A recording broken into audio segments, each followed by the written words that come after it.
Welcome back, ladies and gentlemen, bots and cons, to Tech Talk, the officially unofficial Transformers TCG podcast. I'm joined, as always, by Scott of Vector Sigma.info, and we're going to dive right into the episode because, as with previous ones, we split this one up. So the first half was talking about some recent events, and now we're going to dive into the recent Siege 2 spoilers. We're going to jump into it. Our 4 cards. Yeah, well, I'm sure we'll drag it out to 4 hours, so we'll see what we can do. So the first one up is, as we mentioned earlier, the first, I guess, from this wave of spoilers, third-party reveal. So we had the Trypticon one and previous other cards. This is the first one that came from Cybertron. It's Private Dazzle Strike, who is not a My Little Pony. No, he's not. It is as somebody tongue-in-cheek said in one of the groups, or I forgot where I saw it, it's a repaint of Lionizer, at least on the bot mode artwork. The weapon artwork is significantly different. So, Private Dazzle Strike is a melee battle master, 3/9/1. Enemies can't use Brave. This is in bot mode, 6 stars. When he or she becomes a weapon, it's +3 attack, so already pretty solid there. When you put this on a character, repair 3 damage from it. When this is removed from a character, do 3 damage to it, and then the usual Battlemaster clause of if it goes away or leaves the battlefield, KO it. I am going to assume that if you... How many stars? 6. Did I not say that? No. Oh, okay. I apologize. That's the important part. That's the important part. Yes, it is very crucial. So, what I was going to preface is that I'm going to go out on a limb and assume that if you quartermaster this, you're bolting the guy that it was on.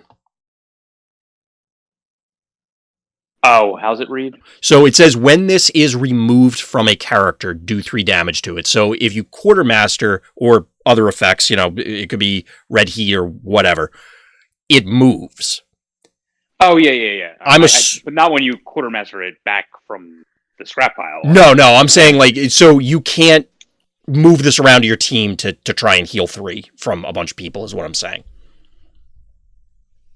You would heal 3 from the character that it was going on to and deal 3 to the guy that left. Right, exactly. So it's not just swing it around and heal 3 from people. There's a downside. But that's a good... I hadn't even thought about that part of it. You can talk more about your opinions on that for a second. Well, the first thing that came to mind was exactly that. I was hoping that, there's a small part of me that hopes that we can get away with that, but just the way it reads, I think, and Wizards' tendency to try and make things so that it's as intuitive as possible, I can't imagine that it's not going to bolt somebody when it leaves that character, and the language is pretty precise there. But the healing, the fact that it heals 3 it's one of the larger heals that we have available at this stage, outside of Callous Leadership or something, which isn't quite a heal. So that's where my mind immediately went is, okay, can we utilize this heal to make something relevant happen? While Enforcement Batons isn't quite as ubiquitous as Bashing Shield, I would expect that if that was a thing, that it's going to start showing up a lot more with if Dazzle Strike happens to make huge waves doing that sort of or any sort of activity. So it sounded like you were going to take it in a different direction though, Scott. It's specifically because he or she's 6 stars, or did I lose you? I mean, no, I'm here. Okay. I mean, being 6 stars and being a 3/9/1 and a +3 weapon, I mean, you're pretty much at Terexodon level, who doesn't see a whole lot of play. So there's that aspect of it. But I guess I definitely had not thought about the fact that moving it around would allow you to potentially heal a different character. I guess Ratchet's really happy. Yeah, I don't know. There. You move him around, you bolt the last guy so you can heal him again, and man, there's a deck there. No, there's probably not. I'm not gonna. Anyway, I mean, I guess the good thing is the repair 3, like you said, is a big number and probably shows that they realize that the colorless Pip medic is just way underpowered. Yeah.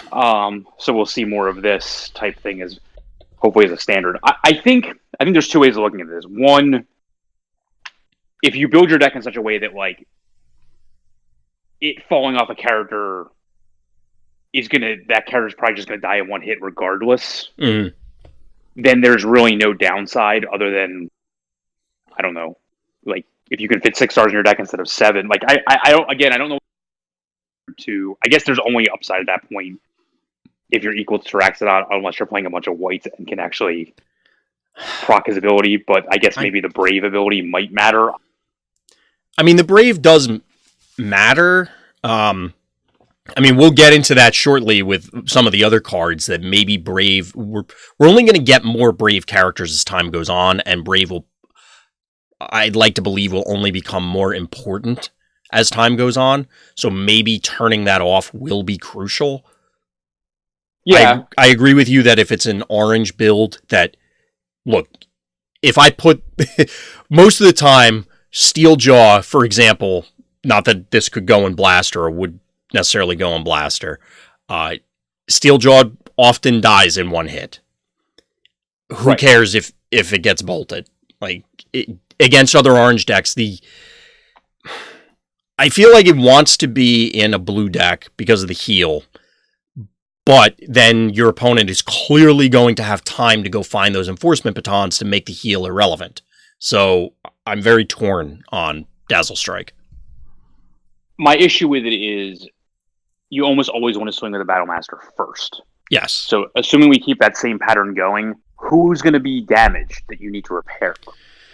If we get more one-shell stands, I guess. Right. Exactly. Or if you play photon bombs, I mean... But now all of a sudden you're not even one-shell standing him away, which is what, like, I enjoy doing. So, like, I don't really even understand, like, how this is going to come into play. The only... I mean, it's obviously good in the set that has Safeguard as a keyword. Because... The Safeguard is the built-in force field type ability. So, like, if you're undamaged, so chances are he's going to go onto a character that happened to, and then you're going to undamage him again because you'll heal probably the amount of damage that they had. Like, we've only seen one character, I think he had Safeguard 3, the Hot Rod. So, like, it would be that situation. Like, you swing with the Hot Rod first, he takes the 3, then somehow, again, this is the problem, somehow this guy dies. Yep. And heals 3, and now you get this force field effect again. I just feel like the negative of, like, oh, I killed that, take 3, is probably going to come into play more often than the heal 3. So you're probably getting, in reality, a heal 1 or heal 2, but your opponent is getting a bolt. Right. And that's, I don't know, I'm not super enthused, but we'll see. I mean, maybe that Ratchet thing has legs. Well, I think this is going to be a card that we can't tell until we see more of the set. Oh, absolutely, I hate to cop out that way, but, like, for example, and this is just like a play aside, I see a lot of players, mostly on video, like, a Battle Master goes onto a character, they swing with that the character the Battle Master went on, they swing with it, they get the positive effect out of it being a weapon. And then the other player destroys it. Because normally the Battle Master dies during combat. Because not everyone plays direct damage. But... Well, yes. Well, no, it is there. It is a relevant and salient point to the discussion. Because if you're not... It changes the way that math works out. If you had killed that Battle Master or the other guy out of combat and then changed the whole scenario. Right. So if you have to attack the Battle Master to kill it, then it goes onto their character, it's their turn, they get to use the Battle Master. If you then destroy it, most of the time, it's done its job. If like, you're an orange on orange matchup, and, like, they get to swing back with the Lionizer or the Fire Drive, and you... It doesn't matter. Right, it doesn't, like, so you then kill their guy back, but they already got the use it. Like, you would have killed the guy anyway. It was a grenade launcher, and nobody has a problem with that. I mean, everybody would prefer for it to, well, almost everybody would prefer for it to stay in play, but the fact that it goes away is not a huge deal. Right. But it's not going to matter in that situation. Again, let's think of the 4x4 grid. Yeah. It's not going to matter, the black tip grid. It's not going to matter in that situation. It's not going to matter in the you have less than 3 damage on you situation.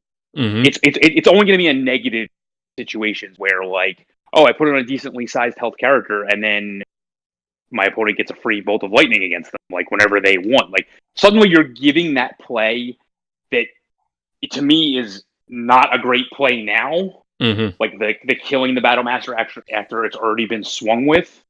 Like you're giving that play extra value. Like I don't know, you're like rewarding bad play. You know, like does that make sense? No, I follow what you're saying. I was about to say exactly that you're rewarding either the poor player, poor deck construction, or weaker, not necessarily poor, I guess, depending on the scenario, by doing this. So, like we said before, I think the second line of the weapon text is going to come up more often than the first. But let me pose this question to you, Scott. You mentioned how often you love one shell standing your battle masters. Do we think that I get the impression that we're never going to see a huge mass or even necessarily very good swap cards, especially in light of swap parts, but obviously this entire set could have already been in development by the time that decision was made, or they even got to that point. So if we get more quartermaster effects, do you see a deck that wants to bolt its characters a lot materializing? I mean, obviously, it's going to depend on whether you have a character that cares about that happening. I don't necessarily think it's going to be 4 wide battle masters, but maybe. I mean, there's certainly situations where like swoop type fling abilities could matter. Mm-hmm. You know, especially if it's on a flip or if it's on, who is it, Mudslinger or whatever. Like if it's on, he's going to come up later. If it's on one of these characters that like doesn't have to use another card effect, action effect to do its ability, like I can see where this would come into play. Or if like, you know, Ransack, for example, type effects also come into play. Like I can see where the damaging your if there's more cards that were damaging your own becomes a positive. I can see where that side of it would be positive. Yeah, it's a possibility, but it's one of those things that while I thought of it earlier today and I was trying to mull it over, I don't know that we'll get enough of those. I don't think there's enough that exists currently to make that a thing, whether it's the swap effects or the cards that care about the self-damage, for us to have a base in order to get enough additional ones out of a single set. It's more probably something down the line may materialize, or it'll be super janky until it becomes a thing. I think in other games we've played that had the permanent damage, unlike like the magic damage that goes away. I think there were effects that were like, if my character's undamaged, get like +1/+1 or something like that. Like, yeah, there were effects like that happen. This guy would be more relevant as well. Or if I'm hoping we see something that when this character gets damaged, but given the nature of the way the game works, I don't know if that would be too powerful, depending on what it did. You know, Ransack is when it's not really, but it's kind of when it gets damaged, get +1 attack sort of thing. Are we going to get one that's when this is damaged, draw a card? When this is damaged, you can shuffle your scrap pile in. When this is damaged, do a damage. You know, it'll probably be Rock Toss since we're seeing that show up a lot. But or when it's undamaged, do this. Like exactly, yeah. Card, things like that. At the start of yeah. I'm very curious. There's maybe we're reading too much into it, but at least for me, a number of these previews, maybe it's a conspiracy theorist or something I need my tinfoil hat that like I'm reading into all these things that may or may not happen. But no, I think it's very fair. Yeah. I think it's very fair to think that way because it's definitely a way that they could go. Like, you know, when you're undamaged, you have +2 attack or something like that. A card like this becomes way more relevant. Yeah, exactly. When you get damaged, do X. Right. I think the one thing we didn't mention, what's that? Because we got two cards that at the same day that did this. Like this, these are battle masters that have quote come into play effects. I guess you would call them. Yes. When attached effects, I guess you would call them. Which is something that I'm glad is showing up. I think we had talked about it when we were previewing and reviewing Siege 1 that we were hoping there would be more of these things. I'm hoping we see more on the actual battle card side as well for all the upgrades that when they come out do something. I mean, I don't care what the ability is. They'll all see play just because of this, because you are guaranteed to get the effect in some way, shape, or form. This one, you could be guaranteed to get technically no effect, like if they somehow kill it out of combat and kill the weapon, but like technically you get the abilities. So like every single one of these that has this ability, which now we've seen 2 Battle Masters and both of them have this ability, but imagine there's going to be more. Are just extremely powerful. And what I like about this is a typical WotC thing. Like, this is the iterative design they've talked about in the past. Like, you have just, I become a weapon, like, and I think every one of the Battle Masters actually has text on it. Every one of the weapons. I don't think any of them are just like plain. Correct. Yeah, I don't think so. Stats. On the weapon side, yeah. Yeah. So, we've kind of seen that in a way, like, that you could all make a deck around them, but this is like a totally different situation. This is definitely like the next step up in complexity and power level, and that's what I like.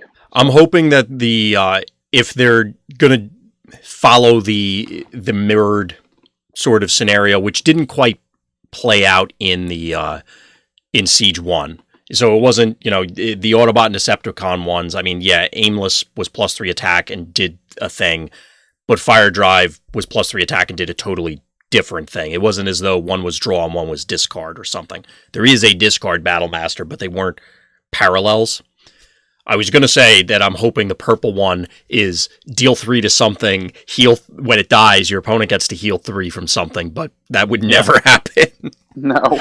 That would be absurd. But the thought crossed my mind. But anyway, any other thoughts on Dazzle Strike before we move on? I still can't believe it's not on My Little Pony. It may be. I just don't know. Maybe it is. And apparently, I guess cats are, although Ravage is a Decepticon, I was going to say cats apparently are an Autobot thing. I guess. I don't know. There aren't too many dog formers, and I'm just putting it out there. I'm upset about it. I haven't read the comment. Like, do they think like animals, or do they just look like animals? It depends. Okay. So in the IDW comics, there is a big thing. Like, there are actually major story beats relating to why, for example, Soundwave has all of his minions.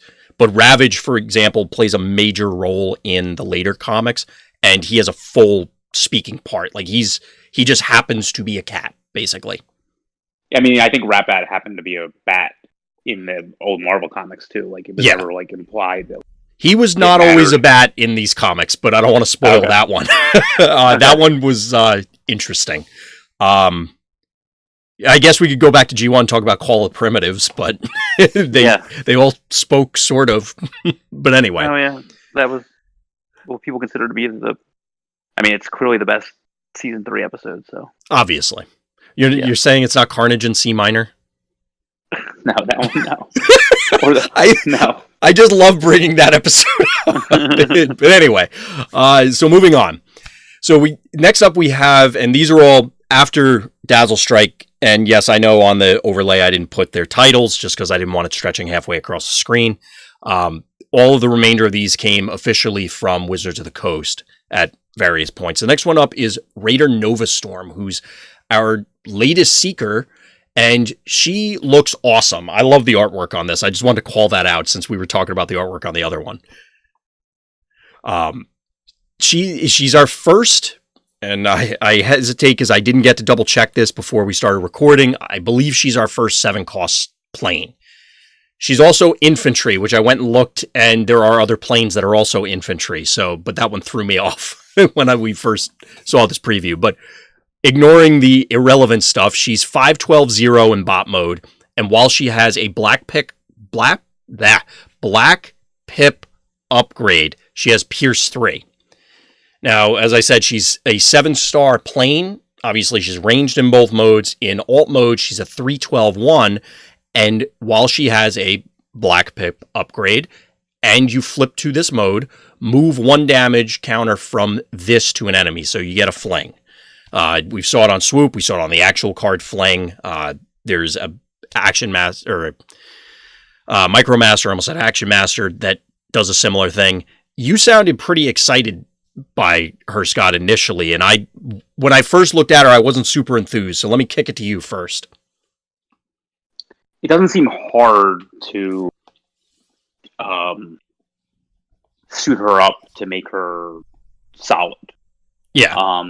At 5'11", even 5'11" 0. Well, she's 5'12", but either here or there. Yeah. I mean, 5 Pierce 3 once suited up is pretty solid. I don't think it's going to be tough to get her to, like, depending on what you build it as, Pierce 5 relatively reliably, which is compared to other Pierce effects like that. That's a lot.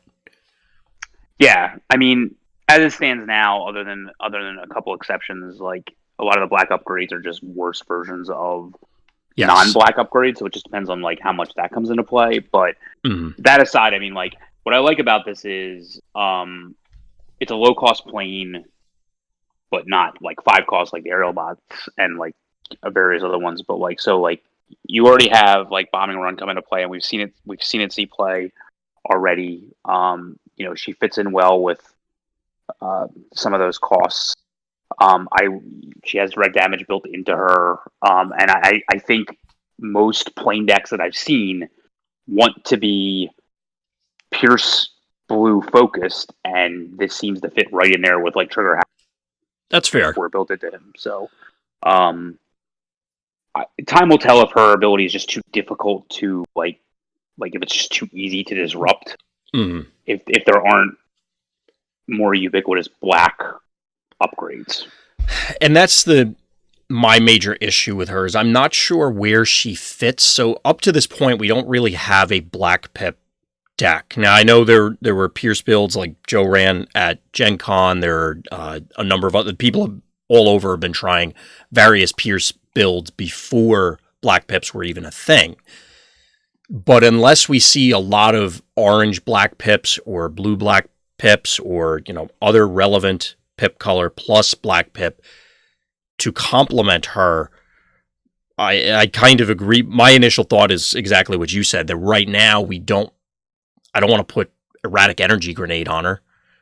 Probably. No. Well, that's another option. I hadn't even thought about that. Yeah. I mean, there's the grenade launcher sword thing, or disruptor blade, I want to say. Yeah.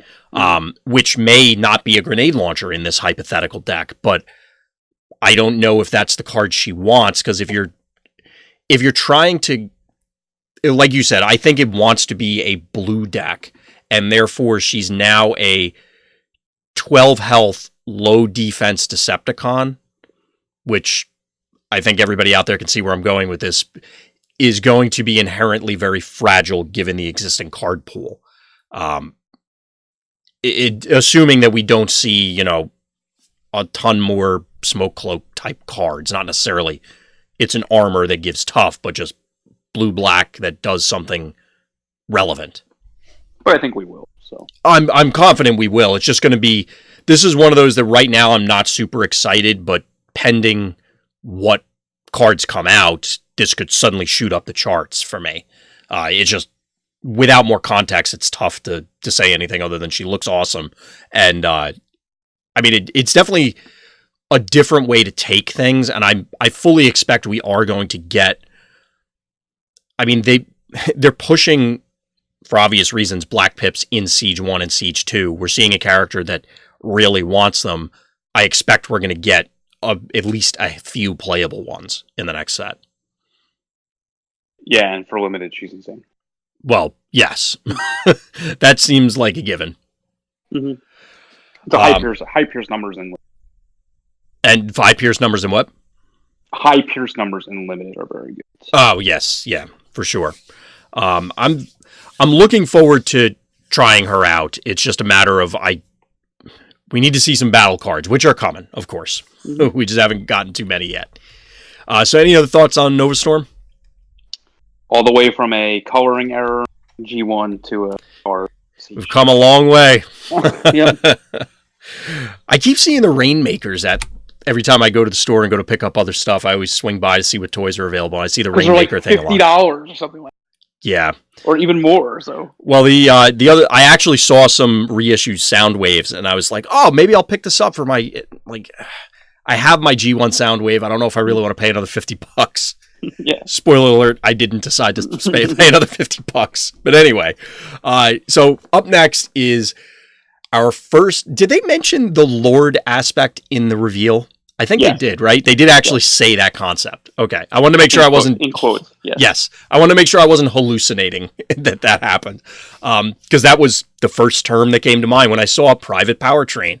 So he's our off-road patrol leader. You love the patrol. Oh, I love the patrols.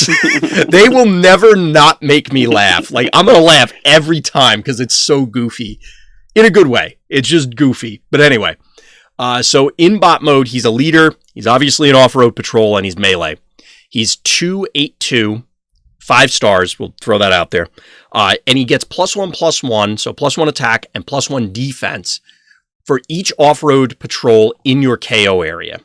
Now, in alt mode, he has stealth. He's a 382. And each of your off-road patrols has bold 1. Now, we only have 2 off-road patrols up to this point, and that's why I was talking about earlier with the Fling guy. And, well, the other one is Tote, who is our pseudo-ready-for-action Micromaster. It's only 6 or less on his effect. But they both care... pure stealth or the Micromaster stealth? They both, all of them, both the old ones and this one, have the Micromaster stealth. Stealth while untapped. So he's only stealth while okay. Yes. Although he's... So you're going to end up flipping him into the other mode when it's time for him to get in there. So he's not... Only if guys are dead. Yes, I don't know. I have a hard time believing they're not going to be, basically. Fair. And he also doesn't, notably, it's each of your... Oh, never. I was wrong. It's each of your off-road patrols has bold 1. I apologize. Yeah. I might have said that it was each other off-road patrol has bold 1, so I apologize if I said that.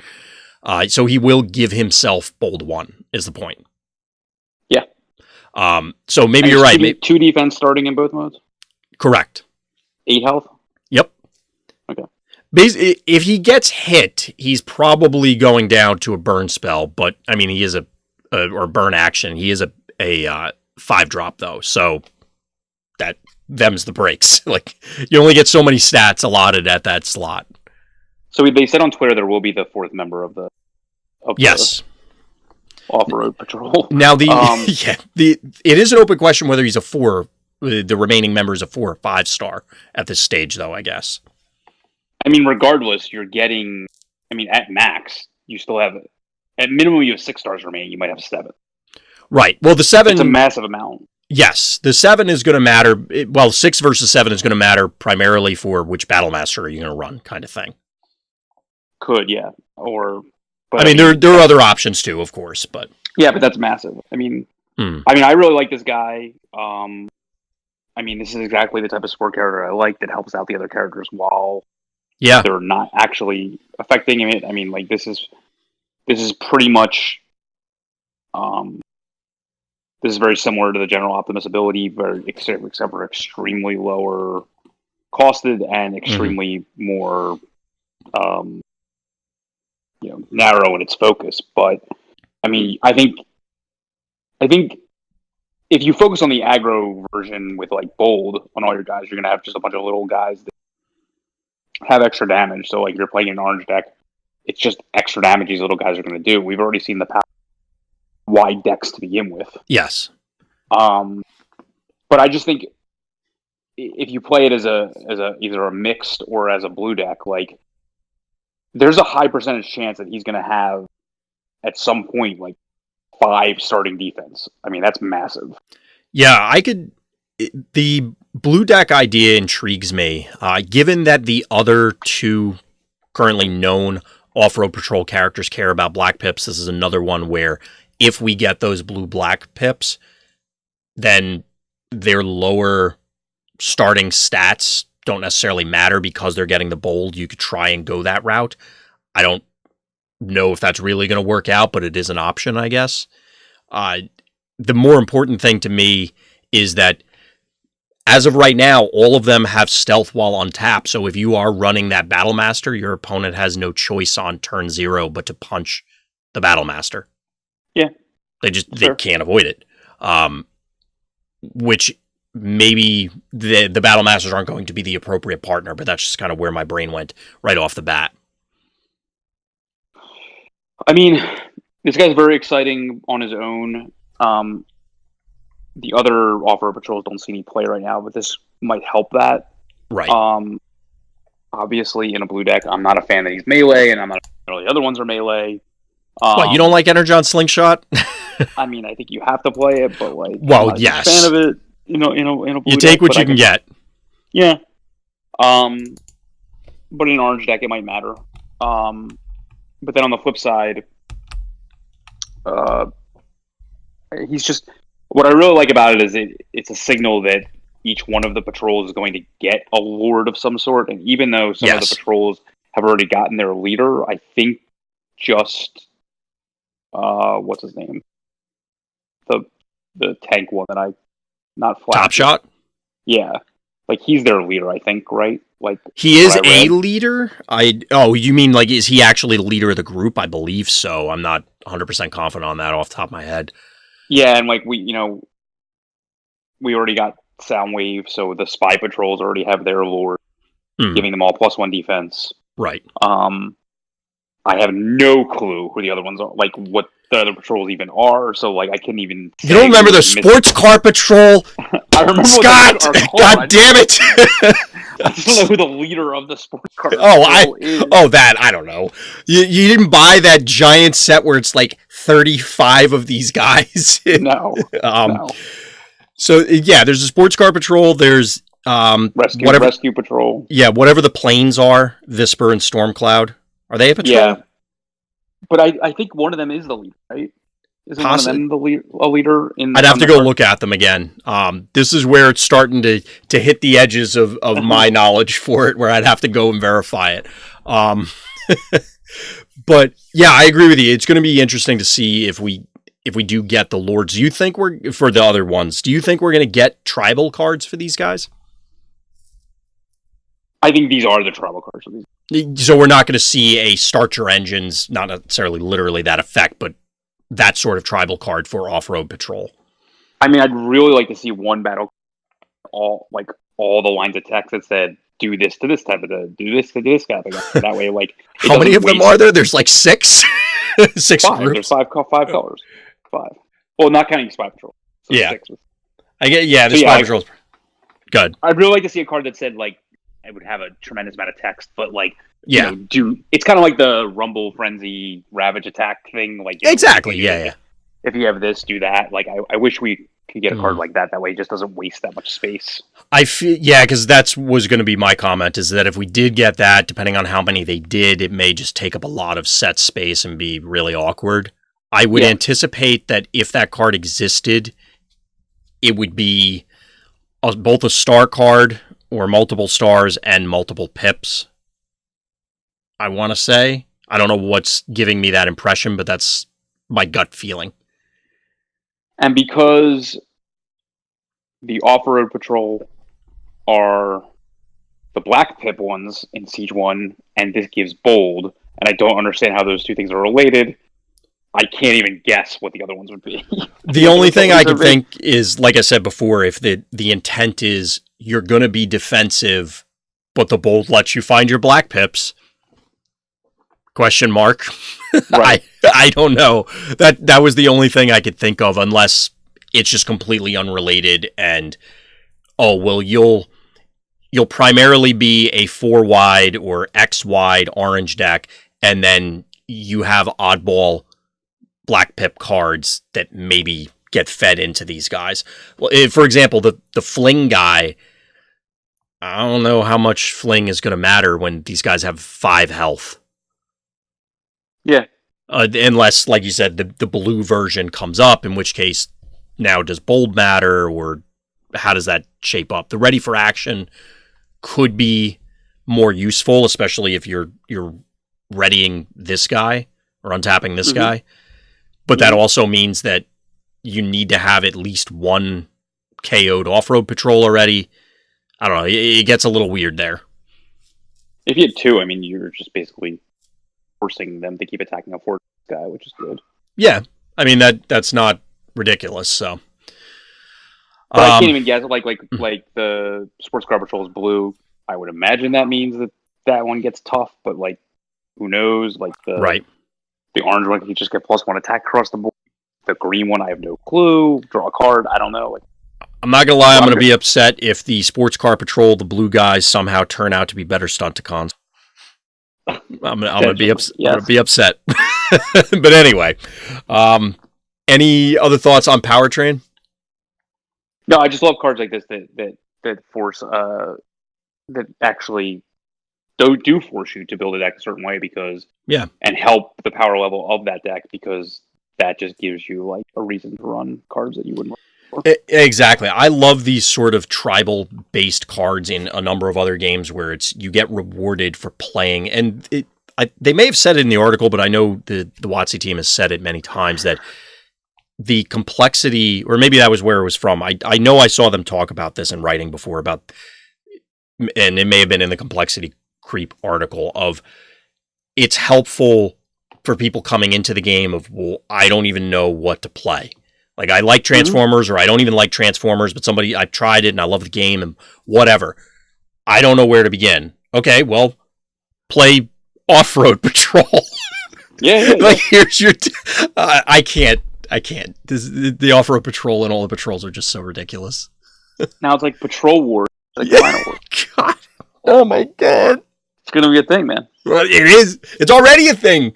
Or I guess it's almost a thing. You're right. It's going to be. You're right. Anyway.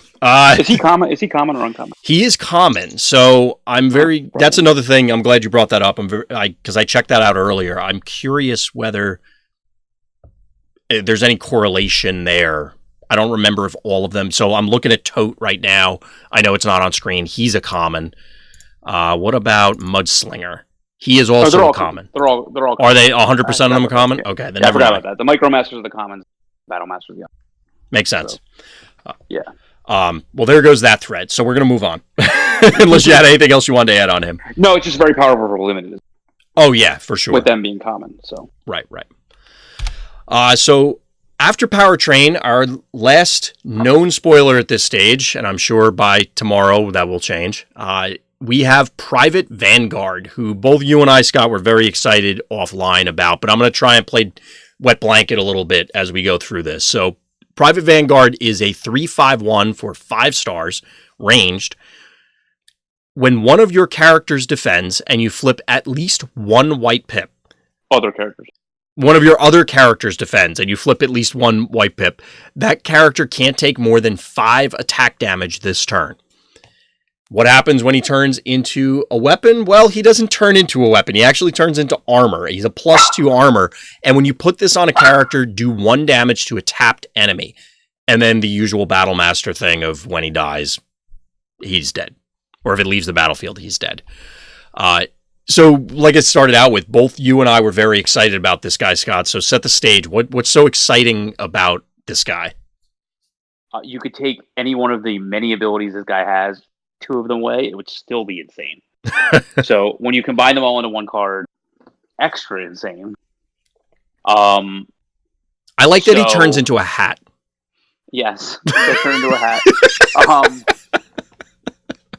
So we have our first. So it's a +2 arm. Let's start there. Well, let's start with the bottom. Yeah, let's start where we're starting. Yeah. So all your other characters gain force fields, essentially. Right. For not a very difficult cost of just flipping a white during defense. Right.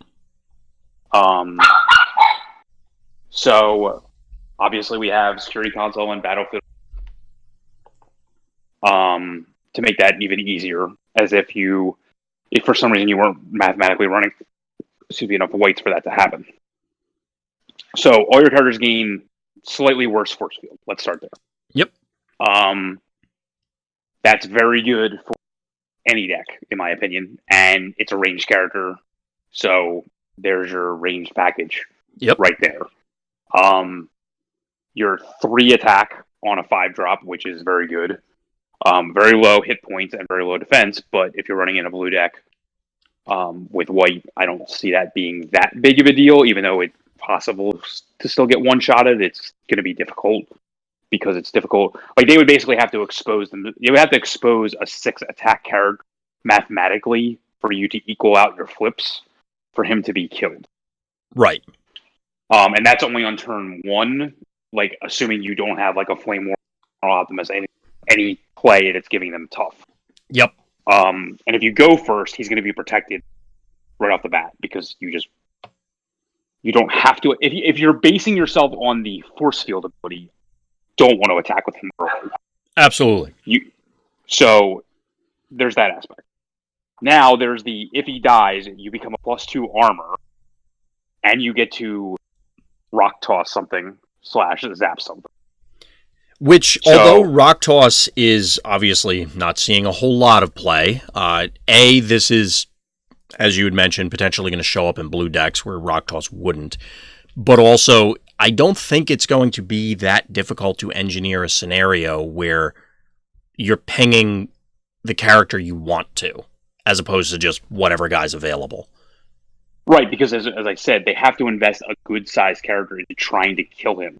Mm-hmm. There's absolutely, like, I understand what we're going to say. Bashing Shield exists. Yep, it does.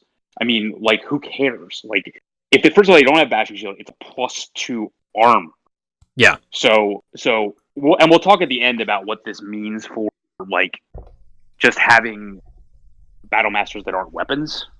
That, to be honest, that was one of the first things that went through. It's like, wow, that's awesome that they turn into other things.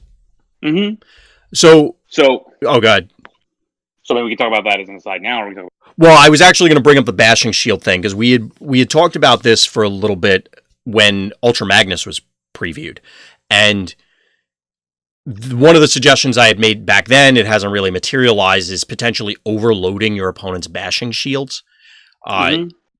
That whole thing comes back into play here because, I mean, we've seen the success of Battle Masters. I anticipate that, given this guy's stats, it's not going to be that difficult to turn him into an armor, whether your opponent does it or you do it after they sink some resources into him. Now if he's 5 stars, you're running 2 10s, or you're running an 11 and a 9, or, whatever. You could have 2 viable targets that you'd actually want to armor up. And therefore, now your opponent actually has to make a choice, because a lot of decks, mine included, are right now only main decking 1 Bashing Shield. Sure, you have more out of the board, but it makes it much more complex to try and not only get a Bashing Shield, play it, get rid of it to cycle it back in so that you can do another armor pop if you need to. But the other thing we've talked about is, technically, Bashing Shield, except in the case of Force Field. Yes. Bashing Shield is usually, I can't imagine where it wouldn't be, worse than playing any viable weapon. Yeah, there are fringe scenarios that I can't think of right now, but I'm sure they exist where, it ends up producing, air quotes, more damage. But you're right, that in general, you'd be happier with your opponent using their upgrade play for the turn to blow this guy up than... Which is a part I think people don't understand. Like, I always see people visibly getting upset when their armor gets Bashing Shield. It's like, if they just played a +3 weapon, you'd actually be in a worse situation than your tough 2 armor. Like, like, it's going to be real hard for you to be on the positive end of that as the armor player, getting more than +2. Right. So, like, it's actually better for you that they're Bashing Shield, assuming they don't have a weapon attached, than they're grenade launchering or insert +3 weapon here. Yep. It's a better situation that they're Bashing Shielding. Here, because you're getting an armor without using your upgrade play, you're going to be ahead. Because for exactly that reason. The shield, the armor was essentially free. Yeah. Oh, God. Sorry. So, like, you're up 1-0. Guaranteed. I know it cost you 5 stars, but they had to invest something into that character to kill them. Right. Speaking of white pips, in a number of defensive lists that I've been trying, it's very common that I'm including infiltrates or I'm including espionages or things that are effectively trading one for one for the cards I don't want to see. This doesn't quite, it's not eliminating that grenade launcher in their hand, but it is buying time, avoiding that grenade launcher play if they're wasting time bashing shielding it. Or, as I was saying, you could potentially overload their bashing shields, give them too many targets, and now it's, okay, you can sink the bashing shield into here, I'm going to green back my sturdy armor or whatever, and get an armor anyway. Yeah. I mean, I see this, on all sides, this card forces your opponent to make difficult decisions, and the game that already comes down to like a knife's edge on decision making as it is. Yep. This is clearly the type of card that I want to be force my. So here's because you were talking about the math, and like I said, I was going to try and play Wet Blanket for this or a Joy Kill for the card because we're both pretty excited about it. So do you know offhand how many white pips you need to be running to make this consistent enough? Have you already run those numbers, Scott? No, but the answer would be, to be 100%, the answer would be probably like 8 or 9. Because not counting, first of all, Security Console is a white. Yes. It helps the situation, but like if we're assuming no Security Console, no Battlefield Report, then I would say probably around 8 or 9. Even with Battlefield Report, I still because one of the 8 or 9. One of the concerns that I would have playing this guy is, you already addressed he might just up and die on turn 0. It's unlikely. It is possible it's there, and if your deck was hinging on him being available to either provide the pseudo force field or do other things, maybe that puts you in a bad spot. It's unlikely, but possible. It's highly unlikely because they're exposing a good character to do that. Well, yes, strategically that would probably be a poor choice.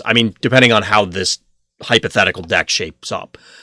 The bigger concern for me is if you're leaning on the force field effect, what happens when it whiffs? How bad is that going to be? And I'm not sure exactly what that looks like yet, but I think we can assume that each time this guy does activate, he's going to be buying you at least another turn, so it's pushing a character that takes 2 hits to KO into a 3 hits to KO, or anything along, whether it's 1 to 2, 2 to 3. I guess if you were playing him along Shockwave, it would be to 4, maybe. I would have to see how that breaks down, but we're assuming. You could take like a 15 hit down to 5. So if we're assuming it's always just going to be 6 instead of 5. Yeah. That's how you're saying. Well, where I'm going with it is, I guess it's twofold. One, are there enough white pips? Clearly, we're going to get more, and presumably at least one of them will be playable in Siege 2.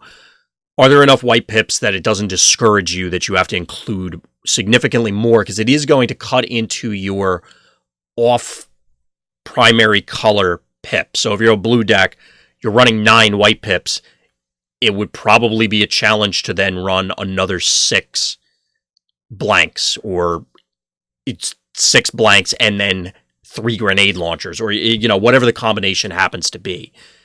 So that's question 1. Are we okay with there being the white pips that we have?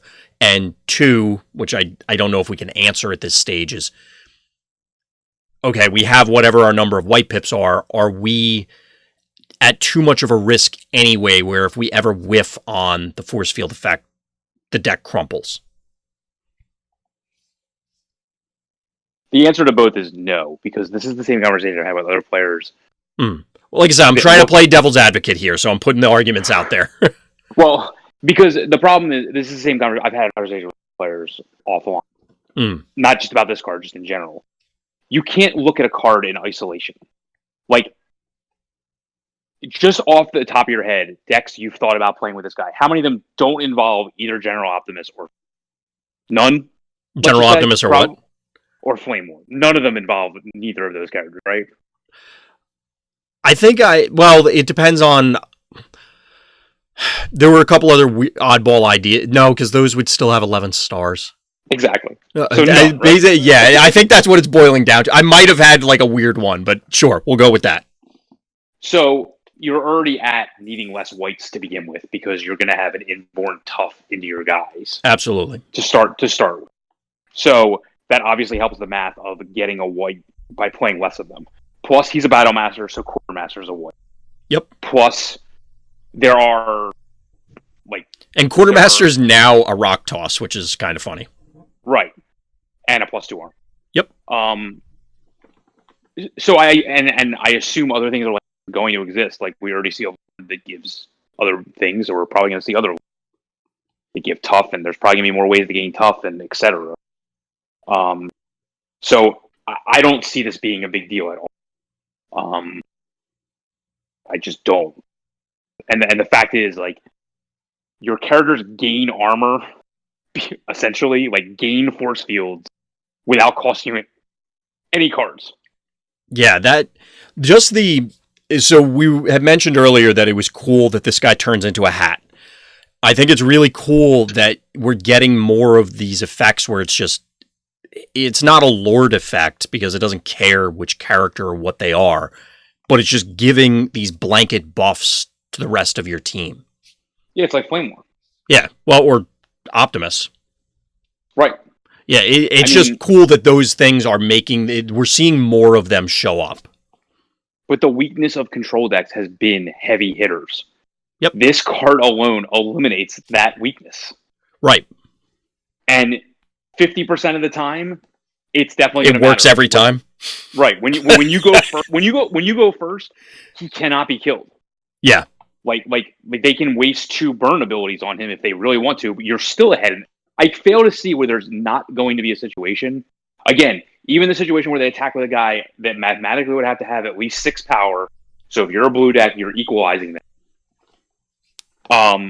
Where they're going to be exposing a high.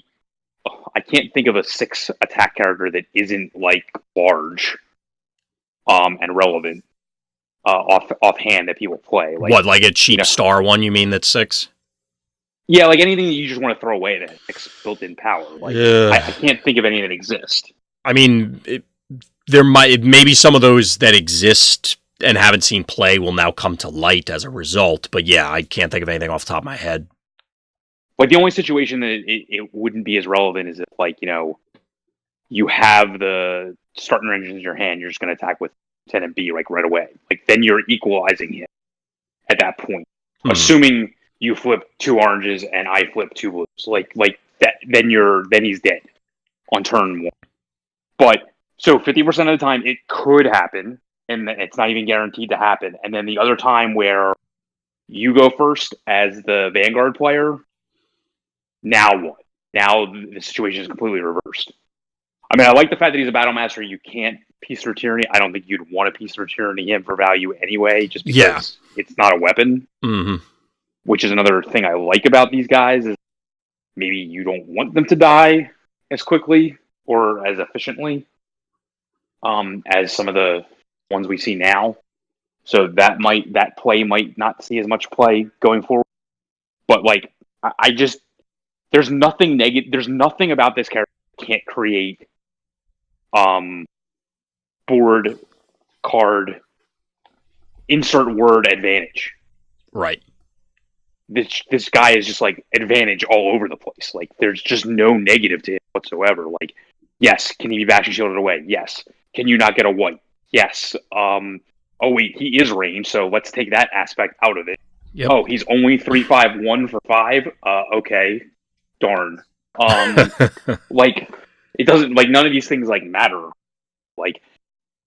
They have to use card hand, have to use attacks, have to use something in order to deal with him. And for a 5-drop, I mean, this is Flame War power level, no doubt, in my opinion. Yeah, And that's high praise. That's high praise. Well, yeah, Flame War has obviously proven she's got the chops on a number of occasions. This is a guy that I'm very anxious to actually try out because there are scenarios that I can kind of concoct where, okay, does he play out over the long term? How does it feel after the wheel? You know, do those other new aggressive decks or just other whatever decks, are they able to chip your team down under that 5? And then therefore post wheel, they just get there, or they just kill him and then get there? Are those things that even happen? But I mean, we started out with me saying that both of us were very excited, and I am still very excited about this guy. So I want to explore whether those things matter, but I'm not sure if they're going to. It just seems like this guy's pretty strong. I have yet to hear any. Let's put it this way: I have yet to make a counter argument to anyone's problem with this card. Mm-hmm. I just because no matter what answer you want to give, it still becomes there are no wrong questions, only wrong answers. Right. So yes, you can concoct a scenario where you can I concocted plenty of scenarios where I thought like I was going to kill the Battlemaster out of combat and then batons it. Well, basically my entire turn was play a batons. Like, how's that a positive turn? Right. That's the thing that people don't realize. Like, and that's the Bashing Shield art. Again, is like, okay, so you did all that work and you got like, oh, you Inferno breathed him and then you played a Bashing Shield. Like, so your whole turn was kill my 5-drop. Got it. I'm ahead in this situation. Yeah. Like, there's just, because you didn't want my insane character to have, because you didn't want my Optimist to have Ion Blaster and this guy attached to him. Got it.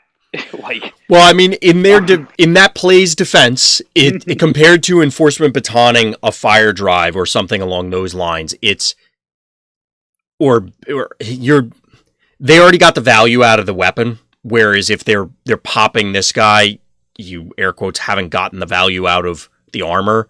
Although if they're bashing shielding it, it's like you said, it's a decreased damage ceiling as a result of expending your upgrade on bashing shield. Right. So you kind of got value out of it anyway, even though they removed it. It's. I mean, I agree with you on pretty much all of this, so I'm trying to find ways to poke holes in it just for the sake of discussion, so we aren't just, fawning over this guy, but I really like this guy. This is the ramming speed argument, like, playing out, again, like, why I don't like to play those cards. Right. Because, I mean, they're not green, but, like, because, like, I'll play Smelt, for example, but it's just not as efficient. That's just all there is to it. Of course. In my opinion. So... yeah, I expect that we're gonna see a lot of this little blue guy. Any wild guesses on whose head he's sitting on? No. Because I assume it's gonna be. I don't think they've said, but I assume it's gonna be the same thing where the character wielding the Battlemaster in whatever capacity is a character in the set. Do you even know who this character is? Is it a drone? I don't know. What is it? I was going back and forth with somebody on Twitter who said they looked it up. I did not look him up. I have no idea who the hell Vanguard is. And they had said it was Flip Flip Bang Bang, which shout out to them because I love the name. It's also something from the comics, but without digressing too much, they were saying that some of their friends who are really into Transformers, even they had to look it up. So apparently... Wizards and I guess Hasbro by extension are really plumbing the depths for characters, which they've done before, but this one sounds like it's pretty far down there or out there, however you want to look at it. I didn't know if he was a drone. I didn't know like what. I don't know. I don't remember having this guy as a toy as a kid at all. So, and I don't see. Where's my? No, they're not on the shelves next to my desk. I was looking for my Top Spin and Twin Twist because somebody was mentioning that on Twitter, and the character that's wearing Vanguard is blue and whitish silver, and that was the first one that I thought of. And somebody on Twitter said it would be cool if they had the Autobot equivalents of Runabout and Runamuck in this set, but I don't know if that one's going to happen. It could just be Mirage too. There's a Siege Mirage. Yeah, it's entirely possible. I'd have to look at a side by side because I can't conjure into my mind what his shoulders look like, which is basically all you get to see. So is he listed in the Siege character? Like, does he have a Siege toy Vanguard? Because like I'm just curious if we can figure out who the other non-weapon battle masters are. I'm confident he does. Well, maybe I shouldn't go out on a limb and say confident, but I'm fairly certain he does. I think he might be one of those ones in that like 24 set of toys. But I'd have 2 at a time or something. What was that? I thought all the battle masters came like 2 of them. They typically do, but there is like a box set, for lack of a better way to put it, that recently came out because I keep seeing it when I'm perusing the toy aisle for other stuff. Okay. So I have seen it. I didn't look closely enough at it to tell you whether Vanguard is among them, but if he was there, I would think he would be. But yeah, I would think so. I don't know. So like, if I had to guess, mm-hmm. based on this, like I would say, so we've seen one weapon, one armor. I would imagine we'll see another weapon, and probably I would think 3 more armors, and then like 2 utilities or something like that. Yeah. I mean, assuming that they can be utilities. If you want to if they want to just make a thing that can't, then I would imagine we're going to see more slanted on the armor side, since obviously all the battle masters in Siege 1 weapons. Yeah, a lot of the toys that actually turn into, they do the Siege gimmick where they become things. Obviously, it's easy to say, yeah, that's some sort of blaster, that's some sort of armor, that's a helmet, that's whatever, or plating. It would be easy to identify weapons and armor. I mean, some of them are just bizarre shapes when you take them apart and stick them on other characters, so they could easily become some sort of utility.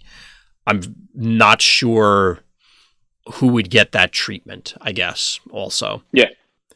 But yeah, I'm very curious now that they've revealed this. We were talking about it earlier with some of the other spoilers, that a lot of these have me excited because of what reading between the lines tells me.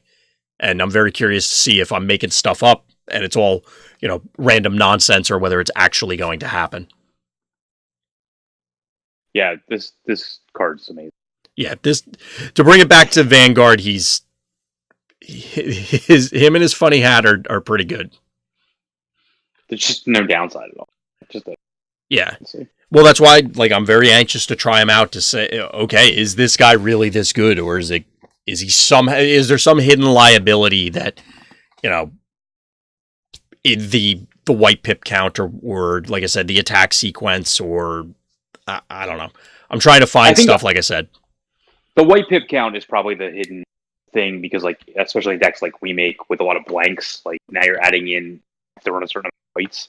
Right. But again, I feel like that can be easily overcome by just running characters that give your other characters other abilities, and then you're fine. Mm-hmm. Or have built-in tough, and then you're fine. The 5 is also very interesting to me. So, for example, you had brought up Flame War earlier. So she's 10 health.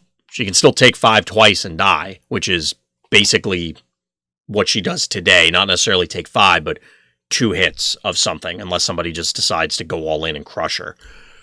Even then, it's tough. I mean, because she has the built-in tough. So it's like she's almost like needing 12 to take care of her. I mean, that's not an insignificant. No, more than that. It's 2 with +2. So it's like you need 14 usually to deal with her. Yeah, those are the scenarios of how many characters get the extra attack or extra attack into them out of the 5 because they're only taking the 5 rather than just getting crushed. So how many go from 1 to 2 attacks or 2 to 3, and are they characters that matter?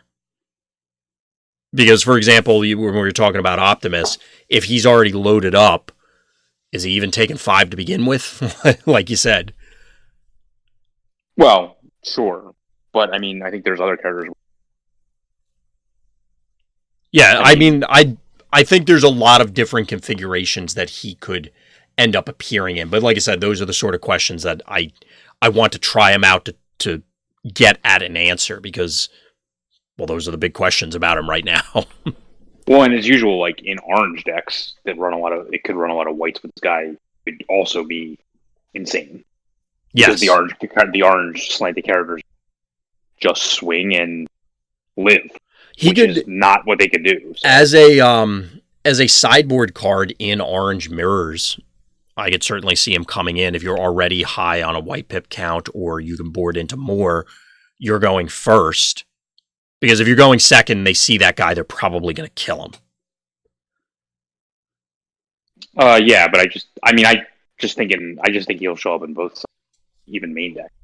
I don't think you could like. It would be dangerous in that situation to rely on him, but I think if you're just running him with other good characters to begin with, like your typical Wheeljacks of the world or your, bees of the world and things like that, like I think that you know, them at that point, them getting that extra extremely. Right. So yeah, I could certainly see that. Yeah, he has a lot of upside. I mean, at that point, then he becomes more ubiquitous than even Flame War because she's pretty much only in blue decks. But now this guy would show up in both sides, which I hadn't even thought about till just now. So yeah, hypothetically, he could. So I just see absolutely inside this guy. Yeah, I mean, my first thoughts with him were because I've been playing so much Blaster with Ramhorn, and the force field effect was on my mind, trying to squeeze him into orange stuff. But then you do run the risk of, oh, I'm going second. He will die to an opposing orange deck. It may still be worth it because of those times where you break the symmetry because you just randomly have a force field and your opponent didn't see it coming. I mean, when people have said that he could just die right away, my response to that is usually just like, again, you put him on the guy that you're then going to attack with, assuming you weren't going anyway. Again, they have the bashing shield or whatever to deal with it right away, or else you're also preventing damage anyway. And how, like, I've definitely had situations like where my 5-drop just dies in one hit anyway. I don't care. Like, oh yeah, no matter what his stats are. So like, it didn't matter. No, I agree with you. You're only investing 5 stars here. Obviously, you would love to get all of the value out of him, but given that he's 5 stars, you can only expect so much out of it. You're not. He's going to win games, but it's not Optimus levels of stats or whatever character you want to choose. You're just limited because he's 5 stars. That's going to happen. You have to accept that. That's the fact of the matter. Yeah, and I mean, he has 5 health because there's going to be plenty of situations where it's going to be worth it to invest outside of combat ways of dealing with. Yeah, just to get that ability. But then, like, you're just so far ahead. It's well, and that's the thing. Like you said, yes, he'll die. Yes, you won't get to live the dream with everything. But what did it cost your opponent? And are you in the grand scheme of things ahead? Which is a tough thing to wrap your head around, to be perfectly honest. I know I struggle with it in some scenarios where it's just, well, yeah, he gets Bashing Shield and it feels terrible. But if they had to invest in attack, a 1-shell stand, and then a Bashing Shield. Yes, exactly. You might be okay with that. Yeah, depending on what. So you got to sometimes see the forest for the trees with these sort of things. So, yeah. Anything else for Vanguard before we close up? Nope. Okay. Anything else coming up Vector Sigma wise that you wanted to call out? Top Deck Games, Energon Invitational Quad on the 21st. There's a host of them on the 22nd. The closest one to me is in Pennsylvania, but that doesn't mean that I don't think I'm going to any of them on the 22nd personally. Just throw it out there, but I think I put all of them on Vector Sigma.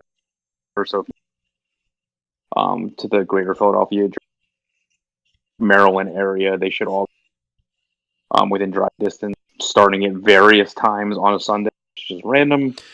Yeah, that's a longer discussion. We'll leave that one out. Yeah. We should be probably dealing with spoiler season from here on out. Yep.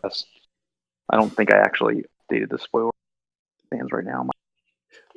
Well, I checked it, and I'm hoping I didn't miss any because you had the ones we talked about today with everything. Oh, I put Vanguard up there? Yeah. Oh, cool.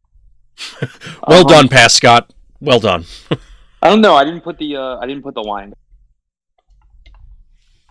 Oh, you're right. That one's not on there. I looked at the latest one, saw Vanguard, so I kind of mentally assumed.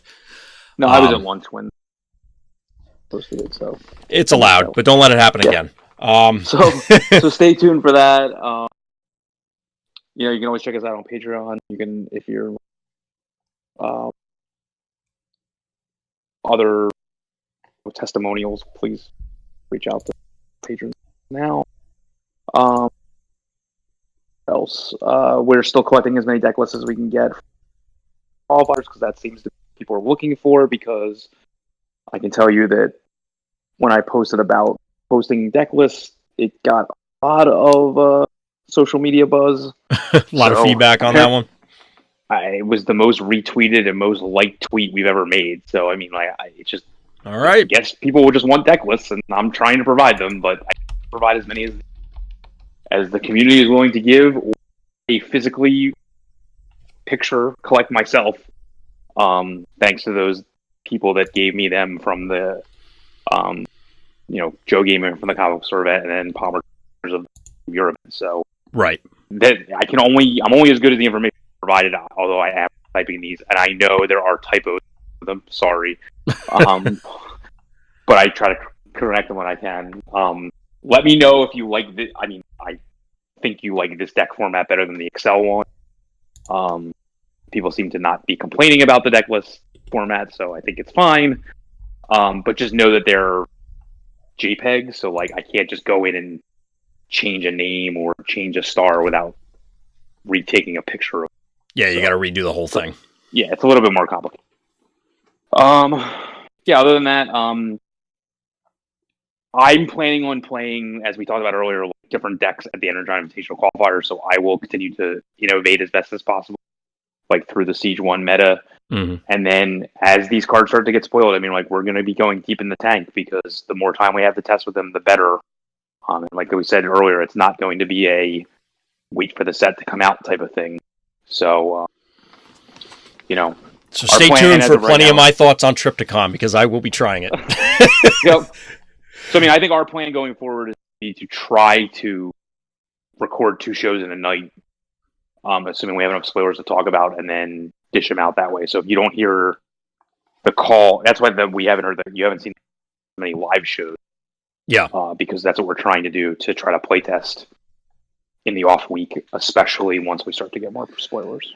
And I think given the length of this spoiler, and as anybody who's listened before knows, it's probably better for everybody if we split up the spoilers anyway, to some extent, to try and chop them up, because otherwise we're going to have another 7-hour show.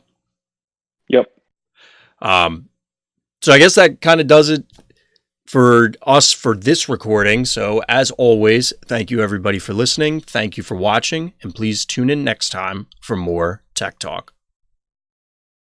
Hey guys, Dan here from VectorSigma.info. We wanted to take this moment to thank all of our patrons for believing in the service we're providing. If you're not yet a member of a Patreon, feel free to click on the link for other podcasts like this one, or verse videos, or any of the other great content that we provide on our YouTube channel. Thanks guys.